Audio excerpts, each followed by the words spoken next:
চাকরি বিক্রি হয়নি এটা বললে তো এর থেকে বড় পাপ কিছু হতে পারে না। প্রমাণিত চাকরি বিক্রি হয়নি। মানুষ এই যে রায়টা 93% বাংলার মানুষ ভোট দিয়েছে। উত্তর কলকাতায় দক্ষিণ কলকাতায় রাস্তায় বেরোলে মনে হচ্ছে ইন্ডিয়া পাকিস্তান ম্যাচে ইন্ডিয়া জিতে গেছে, এরকম একটা ফিলিং। স্বাধীনতা, নতুন স্বাধীনতা পেয়েছে মানুষ। মানুষ মন খুলে কথা বলতে পারছে। কেন এত রাগ হলো? আপনার কলকাতা শহরতলি অঞ্চলে আপনার নিজের বাড়িতে আপনি কর্পোরেশনের কাছে যদি একটা প্ল্যান নিতে যান যে আমি একটা তলা তুলবো, সেখানে আপনাকে টাকা দিতে হবে। আর ওই একটা তলা তোলার সময় তৃণমূলের লোকেদের টাকা দিতে হবে। বড় বড় কথা পোস্টপোল ভায়োলেন্স নিয়ে তৃণমূল কংগ্রেস বলছে। যারা তৃণমূল কংগ্রেসের কর্মী এবং নেতৃত্ব এই ভিডিওটা দেখছেন, আমি জানি সবাই আমার ভিডিও দেখে, বুকে হাত দিয়ে বলুন তো, তৃণমূল কংগ্রেসের ব্লক ভিত্তিক, অঞ্চল ভিত্তিক, ওয়ার্ড ভিত্তিক লিস্ট তৈরি করা ছিল না? বিজেপির নেতাদের নামের লিস্ট তৈরি করা ছিল না? ব্লক ভিত্তিক, অঞ্চল ভিত্তিক, ওয়ার্ড ভিত্তিক, যে রেজাল্ট বেরোনোর পরে পেটাবেন। রিজু দত্ত তৃণমূলের মুখপাত্র ছিলেন এবং প্রকাশ্যে শুভেন্দু অধিকারীর কাছে ক্ষমা চাওয়াতে এবং দলবিরোধী নাকি কাজ করেছেন, যার জন্যে 6 বছরের জন্য এই রিজু দত্তকে তৃণমূল শৃঙ্খলা কমিটি, সোজা কথা তৃণমূল দল সাসপেন্ড করেছে 6 বছরের জন্য। এবং তারপরের থেকে এই রিজু দত্ত নিজের দলের যে সব দুর্নীতি চুরি করেছেন এতদিন সেটা তিনি জানতেন এবং সাসপেন্ড হওয়ার পরে আরও সব দলের ভিতরের কথা তিনি প্রকাশ্যে বলছেন। আপনারা শুনলেন। এখন এই রিজু দত্ত বলছেন যে চাকরি চুরি হয়নি, এটা যদি না বলি তাহলে এর থেকে পাপ নাকি আর কিছু নেই। ভাবুন, এর থেকে পাপ, এখন যদি চাকরি চুরি যে হয়েছে এটা যদি স্বীকার না করেন তাহলে এর থেকে নাকি কোনো পাপই নেই। এবং 93% মানুষ ভোট দিয়েছেন। বাংলার মানুষ কেন ভোট দিলেন, কী কারণে ভোট দিলেন, এটা তো সবারই জানা। তারপরে তিনি বলছেন যে উত্তর কলকাতা দক্ষিণ কলকাতা ভারত ইন্ডিয়া ম্যাচ, সেখানে যদি ভারত পাকিস্তানের যে ম্যাচ, সেই ম্যাচে আমরা দেখছি, ক্রিকেট ম্যাচে ইন্ডিয়া জিতে গেলে সাধারণ মানুষের যে একটা উল্লাস আনন্দ, ঠিক তেমনই এই তৃণমূল দলকে হারিয়েছে বিজেপি বিপুলভাবে, আপনারা জানেন।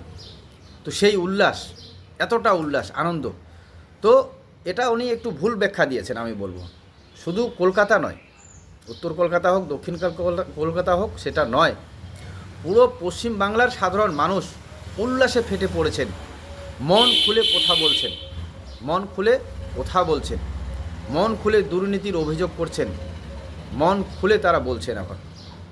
কিন্তু শুধু পশ্চিমবাংলার সাধারণ মানুষ নয়, তৃণমূলের দলের থেকে এই রিজু দত্তের মতো একাধিক নেতা নেত্রীরা এখন মুখ খুলছেন।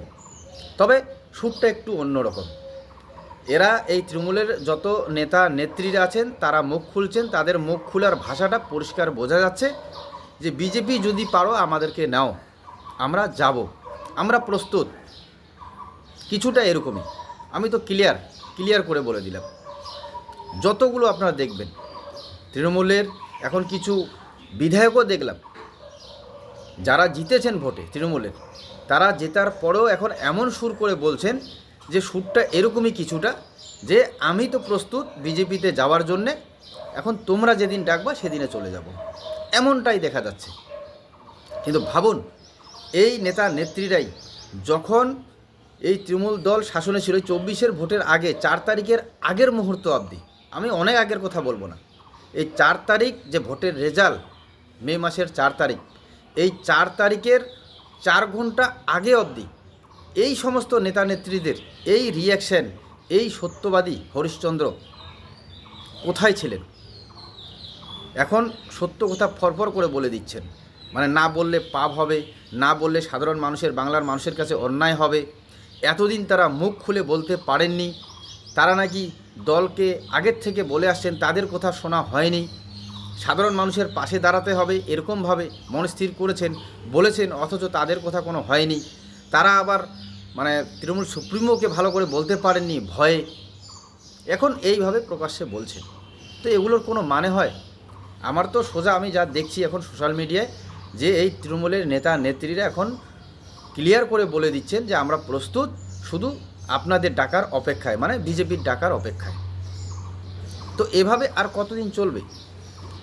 আপনারা চিন্তা করুন, যারা বিজেপি করেছে, সেই 14-15-তে জয়েন করেছে, যারা 12-তে জয়েন করেছে, বিশেষ করে আমি 14-15 থেকে বলতে পারি, সেই সমস্ত বুথ লেভেলের বিজেপি কর্মীদের ওপর কী না অত্যাচার। এবং এই রিজু দত্তই এখন বলছে, প্রকাশ্য বলছে যে বিজেপির তৃণমূলের তরফ থেকে বুথ লেভেল, পঞ্চায়েত লেভেল থেকে একদম ব্লক লেভেল অবধি, জেলা স্তর পর্যন্ত নাকি এই বিজেপি কর্মীদের, বিজেপির যে লিডারশিপ দিচ্ছেন, যারা প্রচার করছেন বিজেপি দলটাকে জেতানোর জন্য, এই 2026-এর ভোটের আগে এদের পুরো লিস্ট তৈরি করা হয়েছিল। এবং যদি এই তৃণমূল দল জিতে যেত তাহলে এখন পর্যন্ত কী ধরনের যে ঘটনা ঘটতো, এবং কমপক্ষে 300 পরিবার বলুন বা 300 মানুষ এর মধ্যে হয়তো ফিনিশ হয়ে যেত। ভাবুন কীভাবে তিনি দাবি করছেন, কীভাবে তিনি দলের ভিতরিক কথা বলছেন, তাহলে কীভাবে প্ল্যানিং করা ছিল আপনারা ভাবুন। আর এই 26-এর ভোটের আগে একাধিক নেতা নেত্রীর অগ্নিগর্ভ ভাষণ, গরম ভাষণ। তো এটা তো পরিষ্কার, যদি বিজেপি না জিতে তৃণমূল দল জিততো তাহলে কী ধরনের ঘটনা ঘটে যেত। কিন্তু আমার প্রশ্ন সেটাও নয়, আমার প্রশ্ন হচ্ছে যে এই সমস্ত নেতা নেত্রীরা সত্যিই কি বিজেপিতে কোনোদিনও যোগদান করা হবে? যদিও এখন তো আমরা শুনছি, এবং রাজ্যের বিজেপি যে রাজ্য সভাপতি শ্রমিক ভট্টাচার্য তিনিও বলে দিচ্ছেন, আমিও এই ভিডিও করেছিলাম, যে এখনই কোনো বিজেপিতে জয়েনিং করা যাবে না। এবং আমি একজন ব্লক মণ্ডল সভাপতির কোথাও শুনেছিলাম, কারাপ্টেড নেতা তো আরও না।